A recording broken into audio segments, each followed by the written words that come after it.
I wanted to raise their awareness in order to hopefully prevent them from the same future. They're heroes on the front lines, keeping us safe in some of the most dangerous conditions, and Yes, they are heroes on the front lines, keeping us safe in some of the most dangerous conditions. But local firefighters are not just trying to keep us safe. They're also looking out for each other, for the risks they're exposed to on the job, specifically cancer. Firefighters are at a greater risk of being diagnosed and dying from cancer compared to others here in the U.S.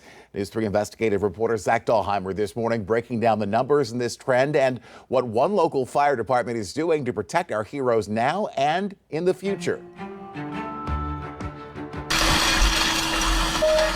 Deborah Gaudette spent 26 years living out her passion as a Virginia Beach firefighter. You know, we became a huge family. But in 2011, she got word that she was living with something else, breast cancer. It was terrifying, not something I was expecting at all. So it was like, oh no, not me. And turned out it was me.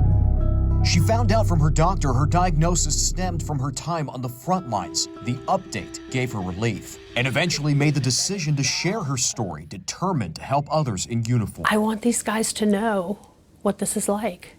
And I don't want them to have to go through it too. News 3 investigators also went digging, looking for answers on cancers linked to firefighters. According to the Firefighter Cancer Support Network, a nonprofit providing help and mentoring to firefighters and their families, cancer is the most dangerous threat to firefighter health and safety today. Firefighters have a 9% higher risk of being diagnosed and 14% higher risk of dying from cancer when compared with the general U.S. population. Also, the group cites research from the National Institute for Occupational Health and Safety showing firefighters are at 1.5 times greater risk of getting multiple myeloma and non-Hodgkin's lymphoma, and at least 2 times greater risk of getting mesothelioma and testicular cancer. We really have no idea what is burning inside that building. We asked questions to members of Virginia Beach Fire and Kevin Ferrara, a current volunteer firefighter and retired Air Force firefighter, having served at Langley Air Force Base. It's the byproducts of combustion, it's the diesel soot, it's the dirty gear. If you had dirty gear, if you had a melted fire shield,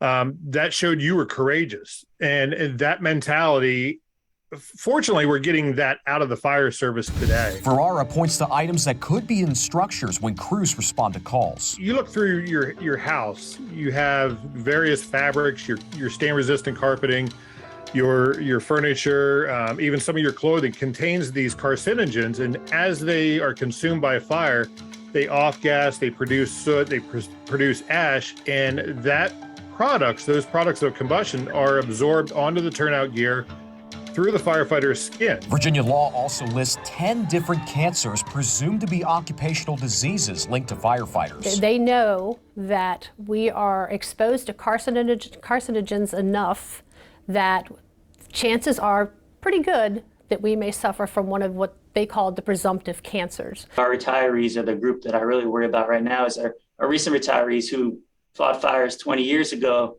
They didn't have the same turnout gear. They wore the dirty gear. Virginia Beach fire officials say their department has been making investments to protect members, including providing firefighters a second set of gear and wipes to clean their skin after a fire. And it's not just about the gear they wear. Virginia Beach firefighters are also in the process of putting in a strategy called Clean Cab technology. This will include replacing seats like this in all their trucks with ones that are easily removable and can be cleaned after responding to a call. I think one of the biggest things is a culture change we've had here in the department that I've seen being clean, changing your gear, cleaning yourself while you're still at the fire. Everything we can to try and save a life is we're trying to do it. As for Gaudette, she's been cancer-free since 2014. She hopes to see her department carry out strategies to protect those who protect us. Our department's research and tenacity in finding out how to do a better job of reducing cancer in our department, that's for the future generations.